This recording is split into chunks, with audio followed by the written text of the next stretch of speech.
Um dos personagens mais importantes da história da humanidade foi Jesus Cristo, que deixou grandes ensinamentos e um grande legado. Muitos deixados em forma de parábolas, mas também em forma de códigos. Ambos que ao longo da história foram e são deturpados pela grande habilidade dos seres humanos de dar forma e utilizar a seu bel prazer, vaidade pessoal ou para controlar grupos em busca de favores, dinheiro e poder. No entanto, nada disso lhe tirou a inegável importância histórica, religiosa e espiritual, de tal modo que é visto de maneira ou de várias formas diferentes frente às diversas religiões, doutrinas e filosofias.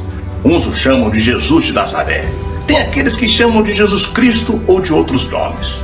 Mas o fato é que suas mensagens passam de geração em geração como uma espécie de dossiê sobre o comportamento humano, ou como um manual completo sobre a física quântica. Mas Jesus também deixou ensinamentos apenas para alguns, esses transmitidos a seus irmãos de maneira objetiva, mas que não foram incluídos na Bíblia pelo grupo liderado por Constantino. Anos após essa escolha política, os outros conhecimentos de Jesus foram revelados. Conhecimentos que nos dias de hoje, o ser humano que se acha superior a tudo, chamou de outro nome. Jesus o chamou de arcontes, a verdadeira origem do mal. Mas por que tanto mistério por trás de alguns manuscritos? Qual mensagem foi passada que não poderia estar na Bíblia? Por que o mundo não poderia saber sobre os arcontes? Eu sou o Sidney Góes e você está no Placebo. Vem comigo, que no caminho eu te explico.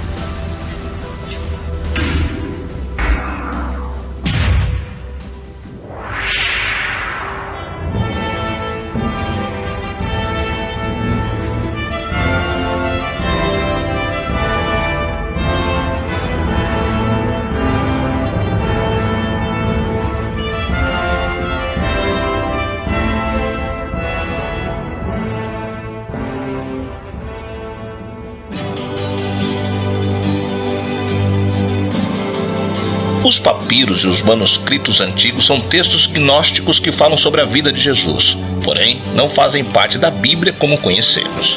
Em muitos contam detalhes e narrativas sobre a história do maior líder espiritual de nossa existência. Um desses se trata sobre uma conversa entre Jesus e seu irmão, que fala sobre um Deus mau, um Deus que governa o mundo material. Esse Deus governa os arcontes. Embora seja um termo desconhecido para nós, o termo arcontes é algo que tem mais de 2000 anos. Mas quem são os arcontes? Qual é a sua história? Na década de 70, em uma pequena aldeia no entorno do rio Nilo, um grupo de pastores e agricultores encontraram alguns documentos embrulhados em couro. Esses homens não deram importância e muitos foram destruídos. Anos depois, em 1945, os que restaram caíram nas mãos de pessoas que perceberam a importância dos papiros. Esses textos foram chamados de manuscritos de Nag Hammadi e revelaram a existência de estranhas criaturas supra-humanas. Nos textos, há um capítulo com o título Hipóstase dos Arcontes, criaturas denominadas os verdadeiros dominadores do mundo. Seres que teriam autoridade nesse planeta, se apoderando da mente humana, de tal forma que inconscientemente todos os dias os seres humanos obedecem a seus comandos e ingerências. Orientações colocadas ou assopradas em nossos ouvidos que caem imediatamente em nossa mente. Muitos pesquisadores que já estudaram os arcontes dizem que eles são vigilantes de nosso mundo e atuam como ladrões. Teoricamente, os arcontes são uma espécie de entidade residual, seres inorgânicos que surgiram antes da formação da Terra. Sua origem seria anterior ao sistema solar, invasores mentais que agem como parasitas, modificando a nossa percepção sobre o universo. Embora sejam inferiores em vontade e inteligência, são muito superiores em tecnologia, talvez por causa da sua antiguidade. Outros definem como vigilantes que deram conhecimentos aos seres humanos, mas que nunca entregaram nada. Os arcontes são seres não orgânicos. Alguns autores dizem que são formados por silício e mercúrio, uma espécie de forma imatura do ser humano que na atualidade conhecemos como um ser de aspecto cinza. Mas por qual motivo a igreja não quis falar sobre a figura dos arcontes? Alguns pesquisadores acreditam que caso isso acontecesse, seria como admitir que seu sistema de crença na verdade se trate de um implante extraterrestre na mente humana. Mas os textos de Nag Hammadi trazem muito mais. Porém, alguns acreditam que exista alguma relação com os textos de Quirã. Já outros dizem que os últimos mais parecem uma obra produzida por alguma seita visionária, semelhantes às seitas que cultuam o extraterrestre como salvadores da humanidade. Esses seres aparecem no Apocalipse de Tiago, que diz assim: Jerusalém é um lugar visitado e habitado por muitos arcontes.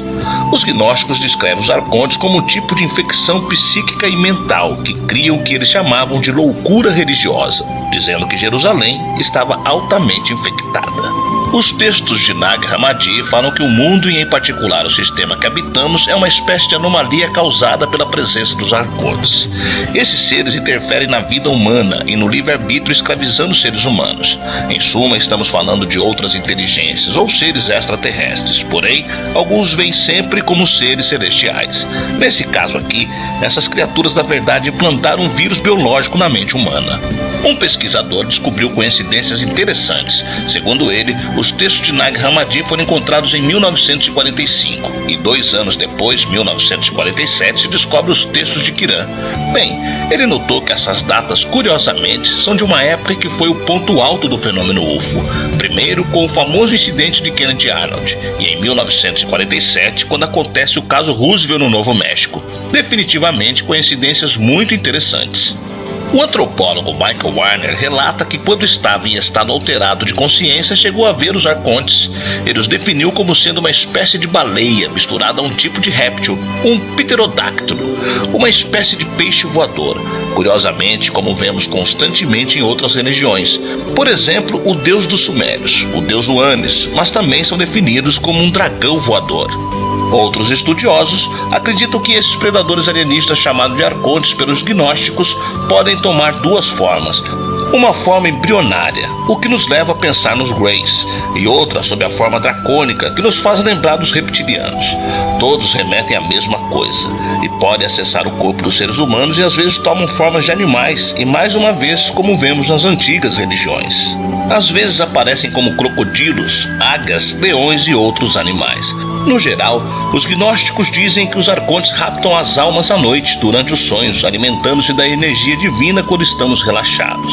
Também afirmam que Javé é o senhor dos arcontes, um predador alienígena ou um tipo reptiliano que domina os cinzas, os alienígenas Greys. Os arcontes teriam seus opositores, seus inimigos, seriam os seres leoninos ou leões, guardiões da vida que habitam no centro da galáxia, seres puros, muito sutis ou entidades positivas que intervêm em muitas ocasiões, nos ajudando sutilmente.